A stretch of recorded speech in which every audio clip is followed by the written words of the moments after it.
Voilà, je reviens, donc j'accepte des gens et je vais fermer les fichiers dont on n'a pas besoin, enregistrer. Et je ne laisserai que le fichier sur lequel on va travailler maintenant.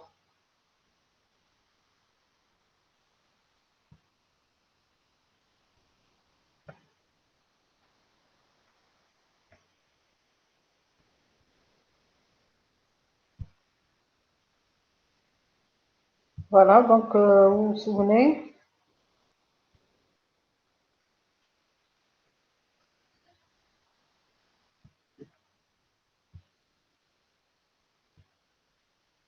donc vous vous souvenez de la série numéro 3, on avait fait le premier exercice, la confection d'un cahier de charge, et on devait faire un deuxième exercice, mais on n'a pas eu le temps de le faire. On va le faire 5-5 maintenant. Donc, je vais vous lire l'énoncé 5.5 de cet exercice. Donc, ici, il est question d'étudier un échec, un cas d'échec du missile, de la fusée, si vous voulez, le missile Ariane 5, dû à une erreur de codage. Parce que n'oubliez pas que le missile, il est guidé par un logiciel, et ce logiciel, son but, c'est de calculer à chaque moment la trajectoire, donc il doit calculer la trajectoire par laquelle le missile doit passer. Bien sûr, lorsqu'il y a erreur, donc lorsque le calculateur fait une erreur, donc il y aura un dérapage, donc c'est-à-dire que le vol ne va pas se passer correctement, il y aura un dérapage et du coup, il y a eu dans le cas de cet Ariane 5 un crash. Donc je vais vous lire l'énoncé. Le crash d'Ariane 5 est le résultat d'une suite d'erreurs techniques et stratégiques. Le calculateur en cause était chargé de fournir les données au cours du contrôle de vol, parce que le vol devait se contrôler par un logiciel exécuté sur un calculateur. D'accord? Il a été développé, donc ce logiciel qui s'exécutait sur ce calculateur, donc ce contrôle de vol, donc ce logiciel qui fait le contrôle de vol, a été développé pour un autre missile qui est Ariane 4 et qui avait effectué sans problème plusieurs vols. D'accord? Donc, on a ramené un logiciel qui fonctionnait sur Ariane 4 et on l'a fait exécuter sur Ariane 5. Donc, le problème, c'est qu'il y a eu des erreurs. Donc, les erreurs stratégiques étaient dues au fait que le calculateur, qui était repris tel quel, sur Ariane 5, sans aucune reprise des spécifications ni test complémentaires. Malheureusement, les données d'entrée dans Ariane 5 sont totalement différentes de celles d'Ariane 4, ce qui aura pour conséquence de provoquer le bug qui entraînerait la destruction du lanceur, du missile. D'accord? Donc, voici un petit schéma. Voilà. Donc, il vous donne à peu près au décollage, ce que devait suivre le missile comme trajectoire. Donc, vous voyez ici.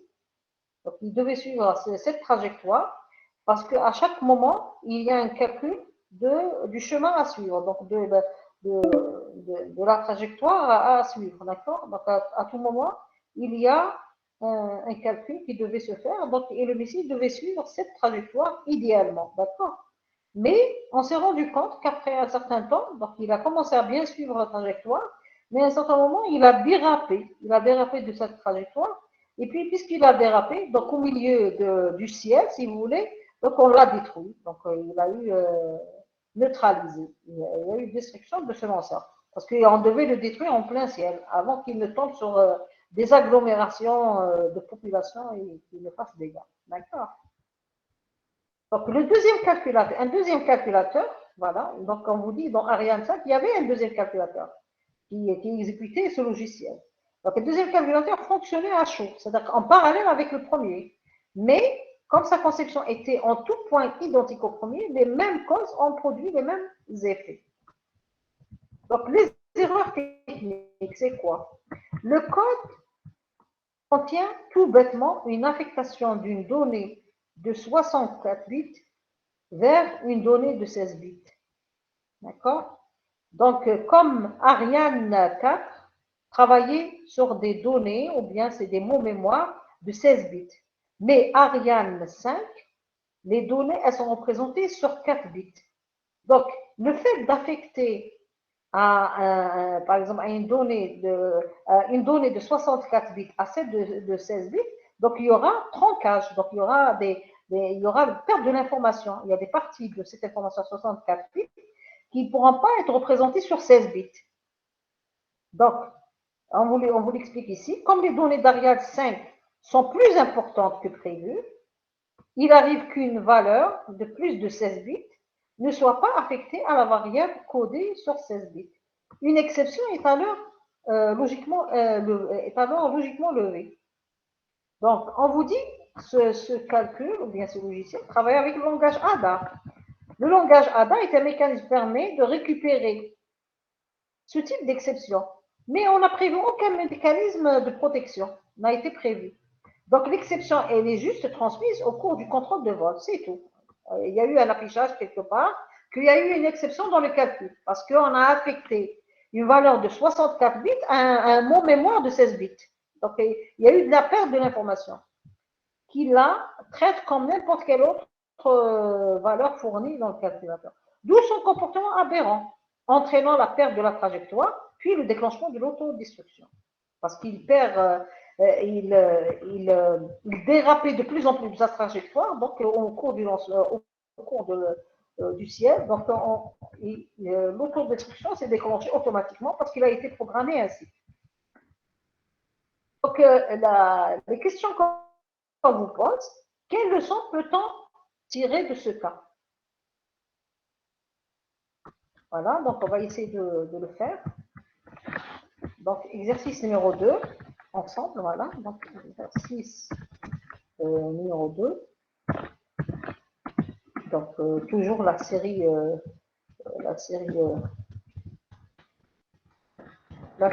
TD 3. Donc, l'exercice, bien sûr, je vous envoie la correction par la suite. D'accord? Donc, on vous dit la question, quelles sont les leçons qu'on peut tirer de ce cas? Alors, donc, ce que je vous demande, c'est de donner de vos suggestions, s'il vous plaît. Qu'est-ce qu'on peut tirer comme conclusion? S'il vous plaît, ne soyez pas absent. Donnez-moi vos suggestions, même si vous jugez qu'elles ne sont pas importantes. Qu'est-ce qu'on peut suggérer?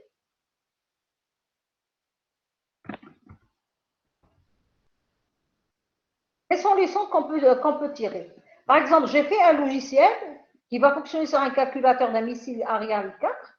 J'ai pris tel que ce logiciel qui calcule la trajectoire, j'ai pris tel que je l'ai réutilisé dans un autre calculateur.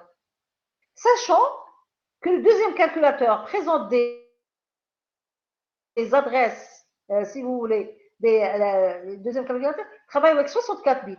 Or, dans Ariane 4, on travaille avec 16 bits. Donc, on a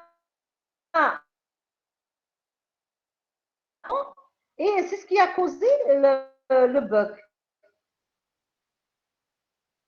Alors, quelle est la conclusion qu'on peut tirer? Des suggestions? Ne soyez pas absent, s'il vous plaît. Est-ce que vous êtes là? Il faut à chaque fois faire des modifications le logiciel pour qu'il soit adapté. Attends, je vais écrire ta suggestion. Il faut faire des modifications. Des modifications à la logiciel pour qu'il soit adapté. Le logiciel.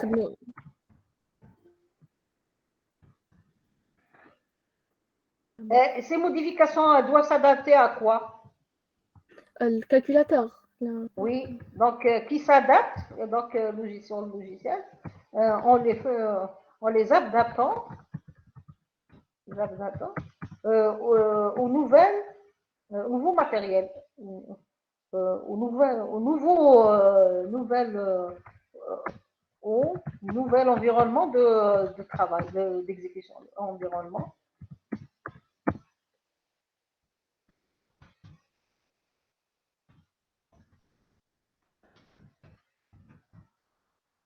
C'est-à-dire le logiciel, il ne devait pas être utilisé tout de suite. Donc, il fallait le tester d'abord pour voir est-ce qu'il s'adapte ou pas. S'il ne s'adapte pas, il faut apporter des modifications comme tu l'as bien dit. Donc, faut faire les modifications qui s'imposent pour faire adapter au nouvel environnement d'exécution.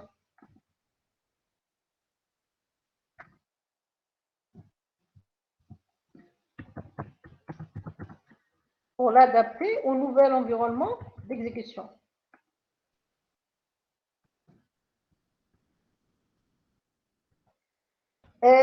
En plus, parmi les choses qu'on peut tirer de cette remarque-là, ne jamais utiliser quelque chose sans la tester, sans la retester, si vous voulez.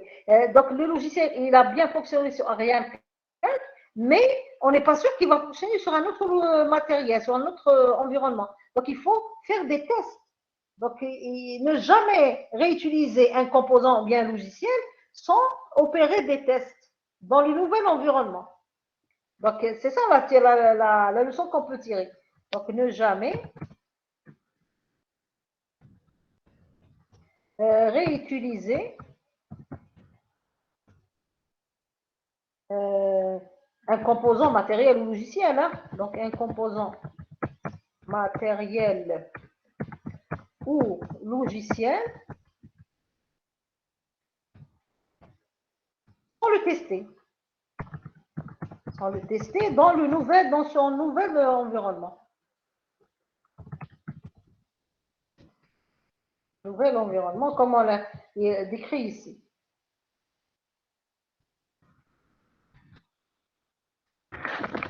Parce que dans le nouvel environnement, pourquoi? C'est parce que le nouvel environnement impose un certain nombre de contraintes qui peuvent être différentes de la première, du premier matériel et logiciel, du premier, par exemple, les contraintes dans lesquelles devrait s'exécuter le logiciel sur Ariane 5 ne sont pas les mêmes que ceux d'Ariane 4. Donc, si ça marche pour le premier, ça peut ne pas marcher pour le deuxième, pour Ariane 5, parce qu'il y a de nouvelles contraintes qui s'imposent. Donc, de nouvelles contraintes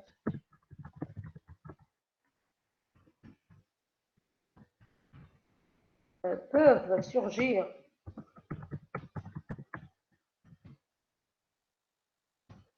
dans le nouveau environnement, dans le nouvel environnement,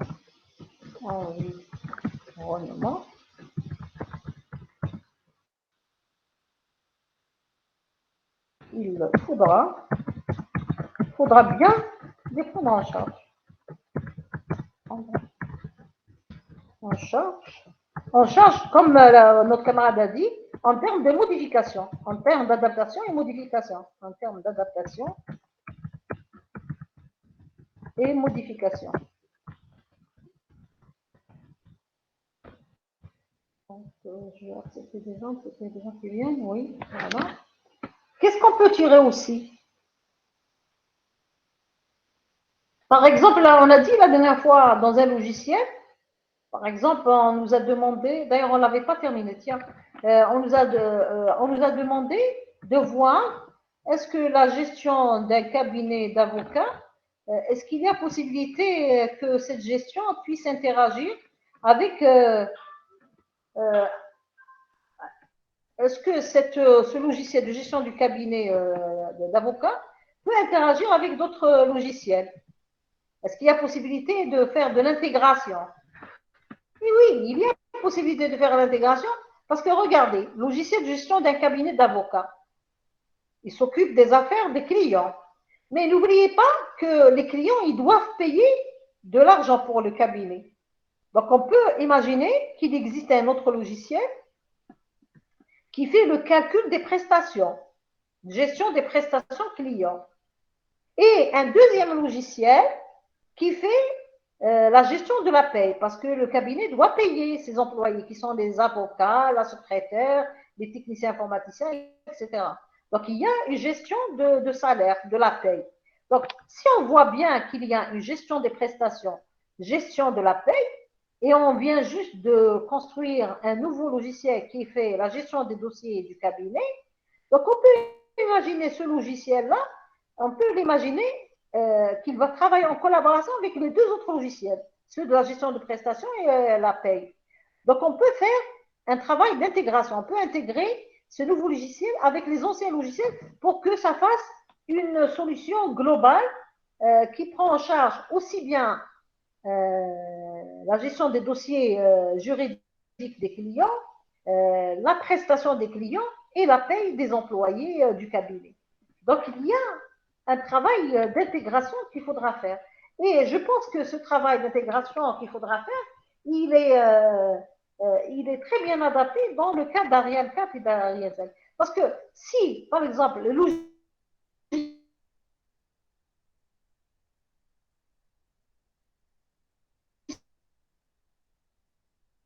s'intègre bien aux spécificités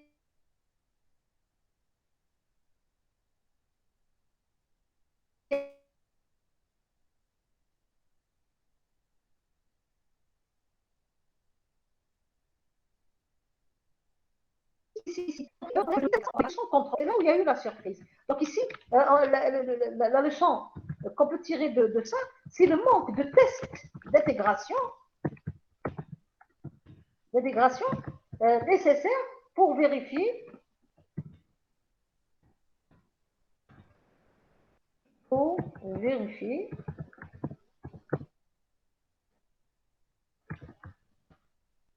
que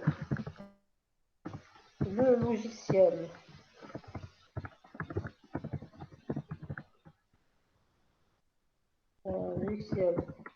qui fonctionnait parfaitement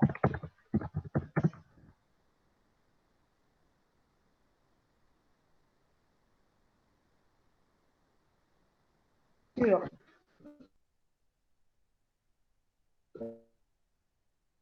n'aurait aucun problème.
S'il vous plaît, ça s'est coupé. J'espère que ça ne va pas se couper encore. Donc, il y a eu problème d'Internet. Donc, je vous repartage mon écran.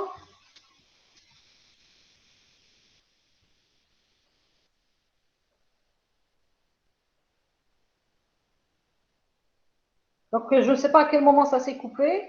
Donc, on était en train de traiter la première question de l'exercice. On avait répondu qu'il fallait faire attention parce que donc, il faut tester le logiciel dans son environnement. Il faut ne jamais réutiliser un composant utilisé anciennement dans de nouvel environnement matériel. Et on avait dit qu'il y a possibilité d'apparition des pannes vicieuses qui sont difficiles à détecter et parfois impossibles. D'accord. Donc, dans la deuxième question, on vous demande, est-ce que vous m'entendez au moins? S'il vous plaît? Est-ce que vous êtes là?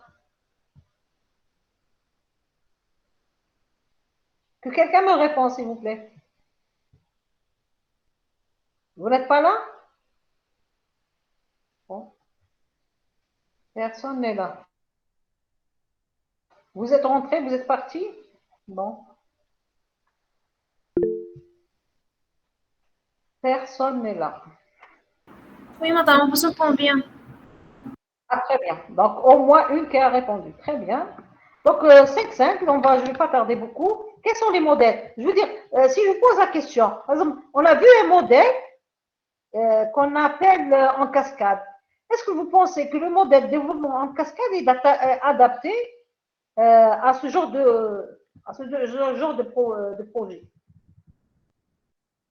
Par exemple, développer un logiciel qui va. Le but de ce logiciel, c'est de calculer la trajectoire d'un missile, d'une fusée, par exemple. Donc, et sur la base de ce calcul, la fusée, elle va se. Est-ce que vous pensez, par exemple, si je fais, que vous pensez que le modèle en cascade, le cycle de vie en cascade, est bien adapté? Oui ou non? Oui, madame. Parce que Oui. le besoin est bien. Oui. Parce que le besoin est Oui. bien clair. Votre camarade, elle dit oui. Mais tu as vu le modèle en cascade? Étude faisabilité, spécification, conception architecturale, conception détaillée, codage. Ensuite, on commence à utiliser le logiciel. Donc, validation, utiliser le logiciel et maintenance. Par exemple, si je fais ça pour Ariane 4, supposons que le logiciel a marché, je prends le même développement pour le Ariane 5. Est-ce que tu penses que c'est bien adapté? Surtout qu'il y a nécessité à chaque fois de faire des tests. Donc, on a besoin de tester. De tester, est-ce que le logiciel qu'on a développé en cascade, il est bien adapté, par exemple, il était bien adapté à Ariane 4, est-ce qu'il est bien adapté à Ariane 5? Et tu vois bien que dans le cycle de vie en cascade, il n'y a pas une phase de test. On développe jusqu'au bout et puis on va le faire fonctionner. Si ça marche, c'est bon. Si ça marche, si ça marche pas en 4 avec cette méthode, et on prend le logiciel, on le fait fonctionner sur Ariane 5. Or, sur Ariane 5, le missile a été détruit. Donc, je suis obligé de refaire tout le développement de A jusqu'à Z si je veux le tester sur un autre missile. Donc, je pense que le cascade ne s'adapte pas parce que ce cycle de vie de cascade, il n'admet pas des phases de validation, de test et de validation. Il n'y a ni le test de validation, ni le test d'intégration, ni le test relatif à la conception, etc. Donc, le modèle en cascade, je pense qu'il ne s'adapte pas.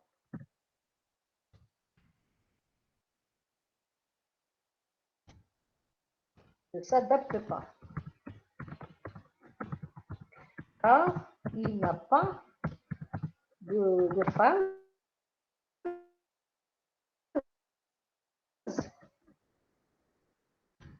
de test, de validation, ni d'intégration. Mais, par exemple, ici, vous avez un développement logiciel et matériel, parce que vous avez le Messi avec lui, le logiciel qui va le faire fonctionner. Est-ce que vous pensez que le modèle par prototypage peut être adapté? Le modèle, je fais une petite maquette du missile et j'utilise un petit logiciel à la sauvette comme ça, je vais tester. Et si ça marche, donc je vais passer à grande échelle pour développer le vrai missile et développer un logiciel qui s'adapte avec la vraie taille du missile. Donc le modèle, par prototypage, est-ce qu'il fonctionne bien? Prototypage. Alors, quelle est votre suggestion? Est-ce que vous le voyez bien, ce modèle-là?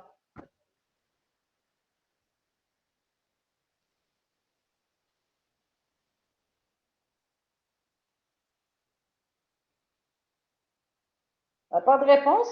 Donc, les modèles par prototypage peut être intéressant.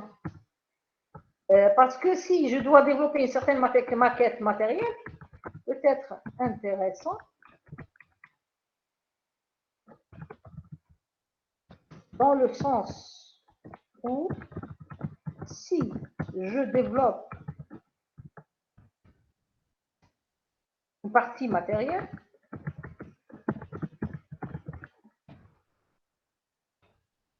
et une autre logiciel, qui est logiciel, donc il y a une autre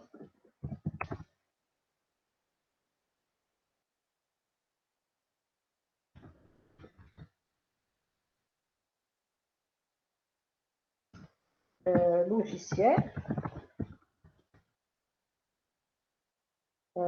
Donc, une autre logiciel. Donc, j'ai le matériel, j'ai le logiciel. Donc, le prototypage, il fait l'affaire parce que je peux faire une petite maquette et avec elle, le petit logiciel qui va la gérer. Donc, voilà, okay, voilà, peut-être intéressant. Logiciel. Oui, mais il faut considérer, il faut faire plusieurs, si vous voulez, plusieurs répétitions, si vous voulez, plusieurs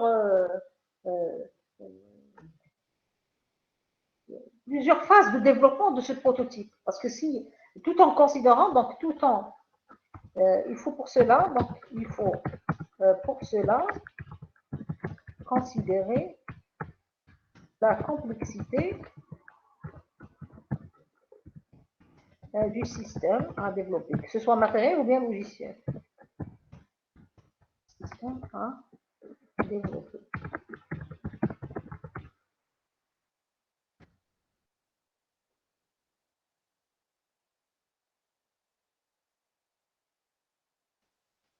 En considérant, tout en considérant les contraintes, certaines contraintes et propriétés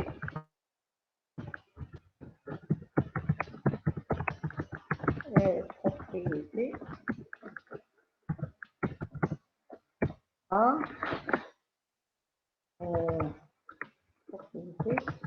à mettre en œuvre dans le prototype. Donc, à mettre en œuvre dans le prototype. Et en général, non jetable, parce que si je développe un prototype du genre missile, etc., donc je le fais développer au fur et à mesure. D'accord? Donc, je ne jette rien. Donc, je ne fais que développer qui, de préférence, qui ne doit pas être jetable de préférence. Qui ne doit pas être jetable de préférence. Maintenant, ça, donc c'est un des choix du modèle. Maintenant, si le logiciel, donc si le système à développer, que ce soit le matériel et le logiciel, système à développer présente, à développer présente des risques.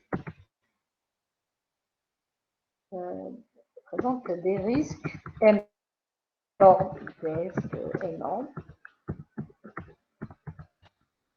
budgétaire, humaine, etc. Donc, tout ce que vous pouvez imaginer comme risque humaine, budgétaire.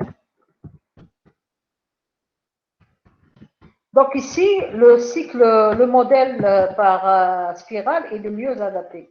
Le modèle en spirale.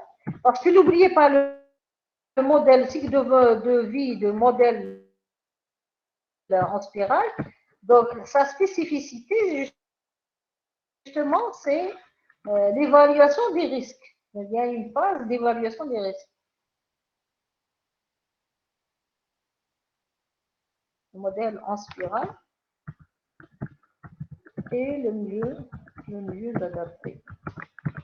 Adapté pour ce genre de projet, pour ce type de projet. Donc, on peut réfléchir sur plusieurs façons de faire les choses. On peut adapter, on peut aussi suggérer, par exemple, le modèle itératif incrémental itératif, incrémental et itératif. Pourquoi? Pour développer des petits incréments qu'on peut vérifier avant de passer à d'autres incréments, au fur et à mesure, pour développer au fur et à mesure les petits du système qu'on peut tester et vérifier. Avant de passer à d'autres incréments.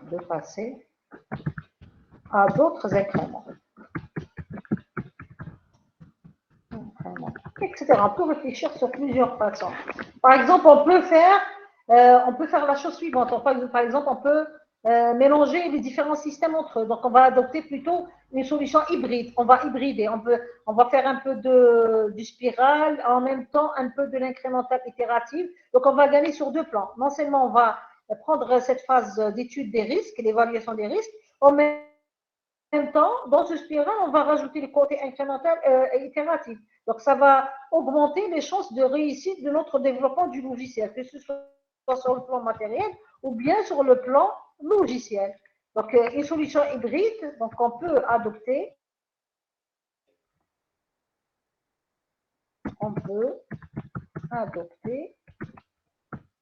une solution hybride qui va nous augmenter, qui va nous garantir hybride,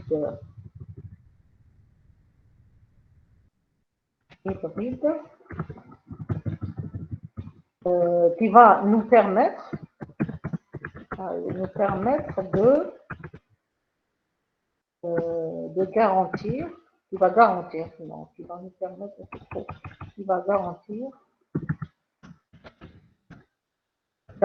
au mieux le système. Par exemple,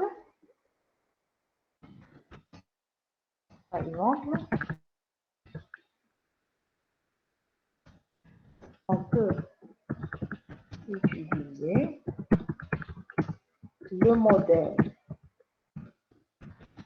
en spirale. On peut adopter un développement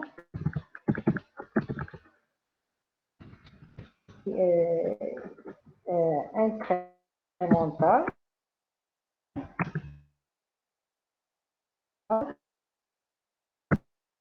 et itératif. Donc, on peut trouver des tas de suggestions. Voilà. Donc, le système, développement.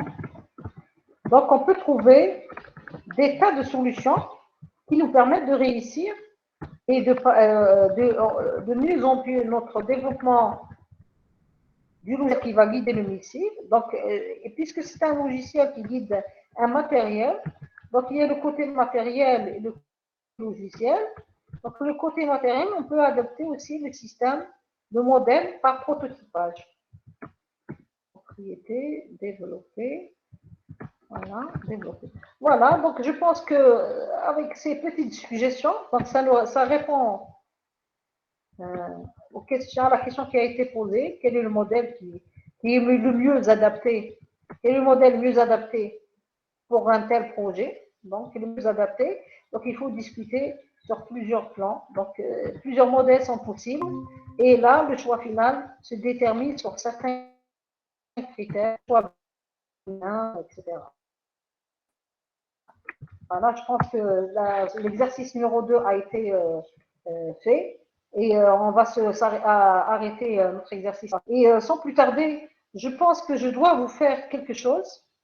C'est le début de notre cours diagramme de cas d'utilisation parce que c'est important du fait que la prochaine fois, on fera une série d'exercices. Et si on l'entame pas aujourd'hui, on n'aura pas la chance de faire le TD la prochaine fois. Donc ici, je passe tout de suite. Donc juste le début de ce cours, hein, pas beaucoup, juste pour comprendre de quoi il s'agit, d'accord? Juste pour comprendre de quoi il s'agit et j'arrête, d'accord?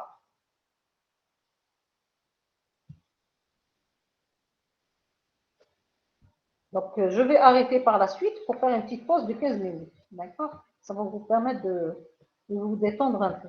Donc, le diagramme de cas d'utilisation, on les appelle aussi le diagramme de use case.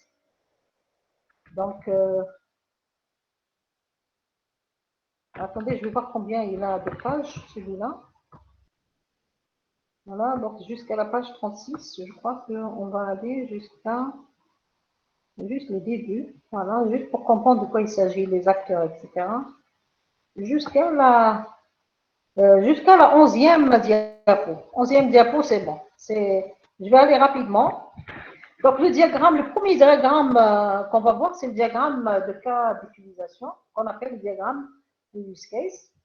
Voilà, donc on va voir ce que c'est un diagramme de cas d'utilisation, comment on va tracer un diagramme de cas d'utilisation, un exemple de diagramme pour la gestion d'un gap.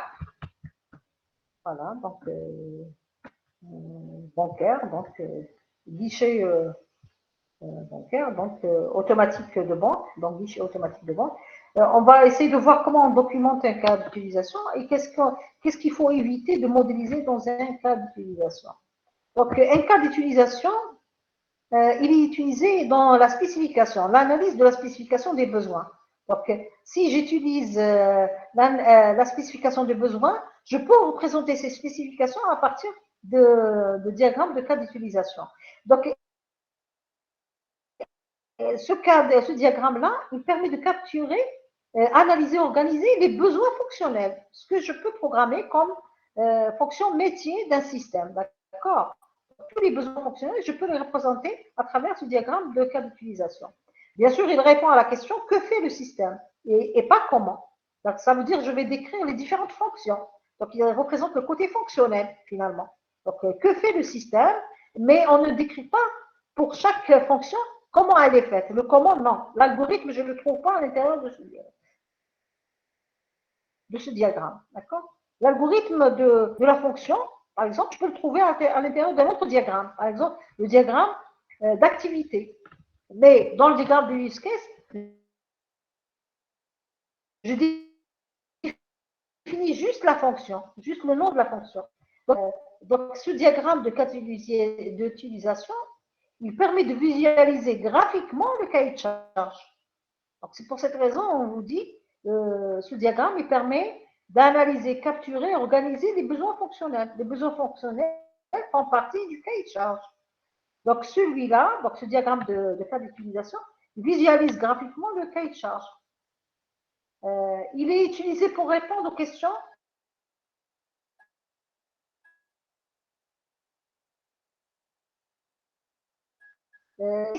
système. Donc, qu'est-ce qui est décrit? C'est le système.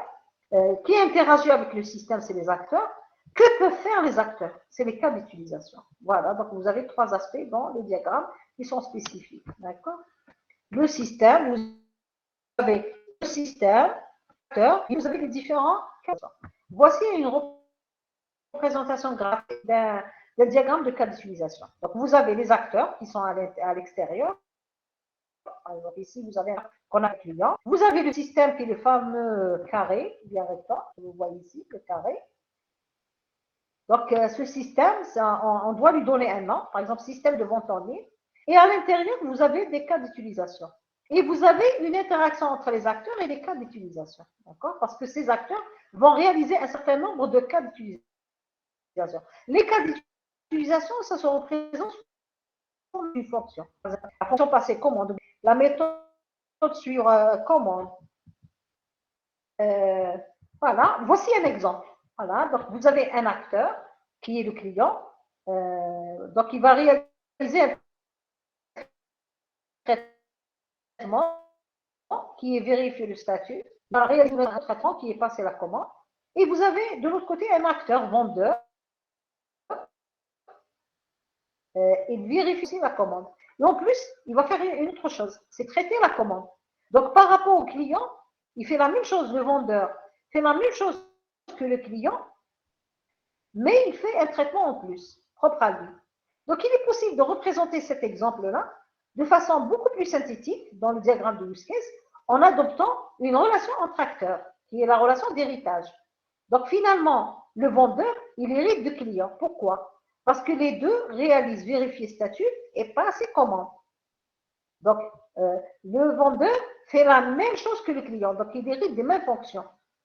Et en plus, le vendeur fait un traitement propre à lui qui est traiter la commande. Finalement, le vendeur fait vérifier statut, passer commande et traiter commande. Mais au lieu de répéter deux fois, comme on l'a fait ici pour le client et pour le vendeur, on utilise la relation d'héritage entre clients, entre acteurs. N'oubliez pas, le client et le vendeur, ce sont des acteurs dans le diagramme de cas d'utilisation. Donc ici, on va voir comment tracer le diagramme de cas d'utilisation. Est-ce que vous êtes toujours avec moi, s'il vous plaît? Vous n'êtes que 17.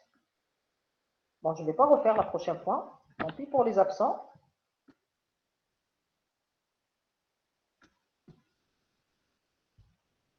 Donc, ici, on voit comment on va tracer le diagramme de cas d'utilisation ou bien du use case. Donc, pour tracer le diagramme, il faut qu'on identifie 6 points. D'abord, il faut qu'on identifie quels sont les acteurs qu'on va mettre dans le diagramme. On doit identifier les relations entre les acteurs, comme on a vu ici. Nous avons l'acteur client et l'acteur vendeur. Et on a identifié la relation entre eux qui est une relation d'héritage. Et c'est là, d'accord? On doit cibler les cas d'utilisation, qui sont ceux-là. On doit les déterminer. Quels sont les cas d'utilisation? On doit identifier les relations entre les cas d'utilisation. Ici, il n'y a pas de relation. Donc, par la suite, on va voir, il y a des cas où on doit mettre en relation les cas d'utilisation. On doit identifier les relations entre acteurs et cas d'utilisation. Donc, ça veut dire qu'on doit identifier ces relations-là.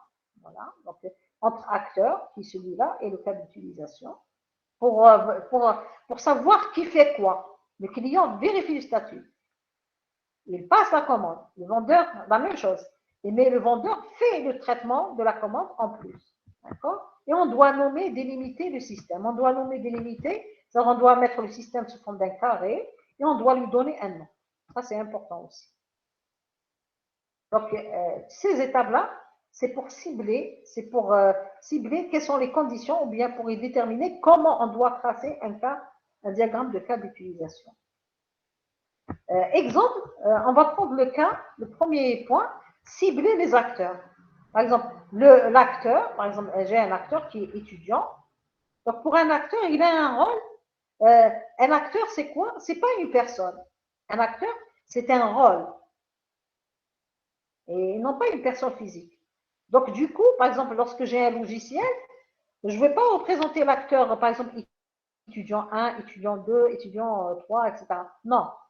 C'est pas pour chaque étudiant, je le représente sous forme d'acteur. Non. L'acteur, c'est le rôle. Si vous êtes étudiant, donc si vous jouez le rôle de l'étudiant, je peux vous représenter en tant qu'acteur dans le système. Par exemple, gestion de la scolarité ou bien bibliothèque. Donc ici, l'acteur, ce n'est pas une personne, mais plutôt le rôle joué par la personne dans le cadre d'un système particulier. l'acteur interagit avec le système logiciel. Donc,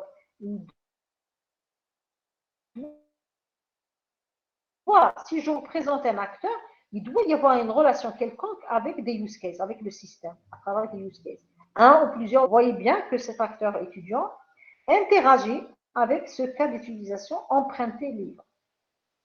Les acteurs se trouvent à l'extérieur du système. Jamais les acteurs, on les représente à l'intérieur. C'est toujours à l'extérieur. Voici donc les conditions pour représenter un acteur.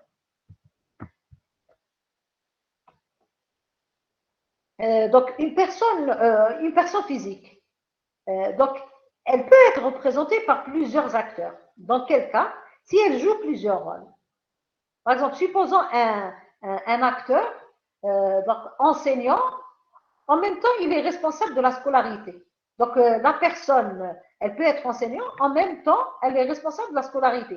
Donc, elle va jouer deux rôles dans la gestion de la scolarité, dans le système de gestion de scolarité. Donc, pour une même personne, je peux la représenter avec deux acteurs.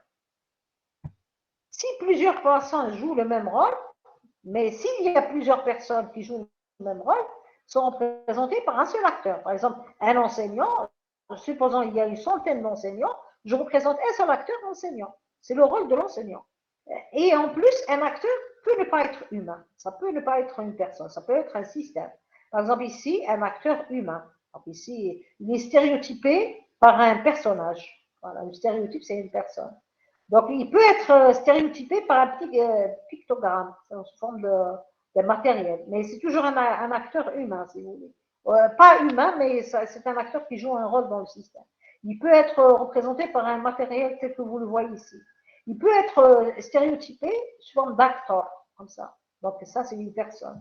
Ça, c'est une personne, et ça, c'est des matériels. Du matériel. Donc, un acteur peut ne pas être une personne.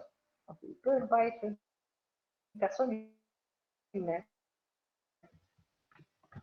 Donc, les acteurs, ils sont externes donc, du système. Ils peuvent interagir entre eux. Donc, ils peuvent interagir entre eux. Ils peuvent interagir, ils doivent interagir, pas à peu, mais ils doivent interagir avec le système. Par exemple, ici, vous avez un système bancaire. Par exemple, vous avez l'acteur client. Il interagit avec deux cas d'utilisation, débiter compte et créditer compte. Vous avez un acteur système Internet, il interagit avec un cas d'utilisation notifié par SMS. Donc ça, c'est pas humain. Et ça, c'est humain.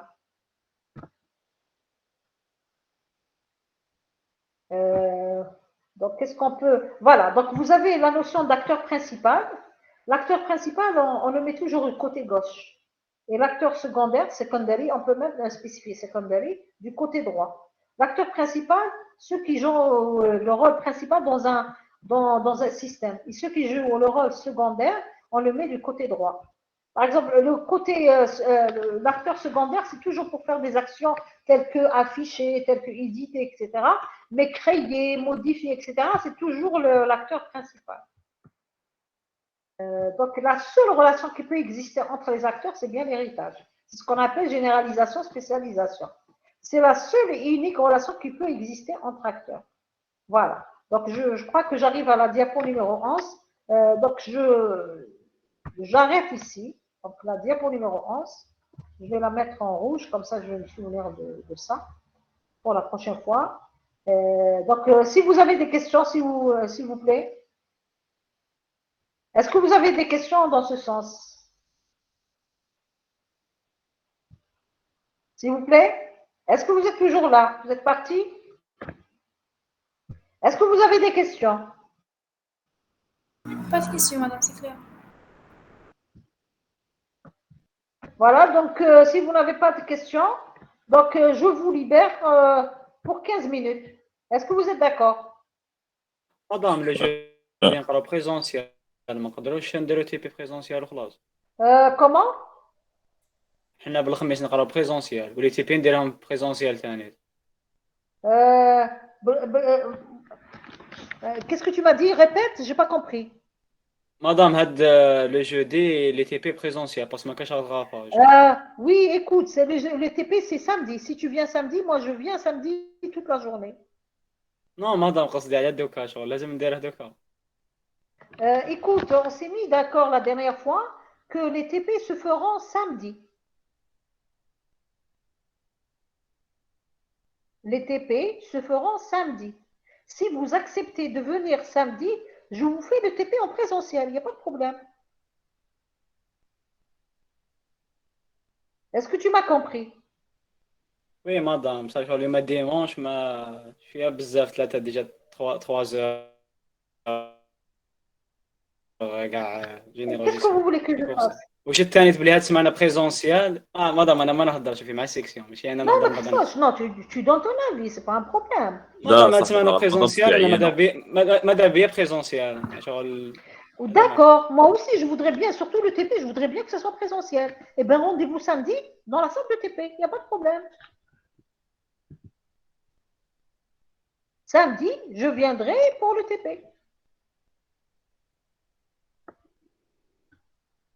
Est-ce que vous êtes d'accord? S'il vous plaît? Est-ce que vous êtes d'accord, s'il vous plaît?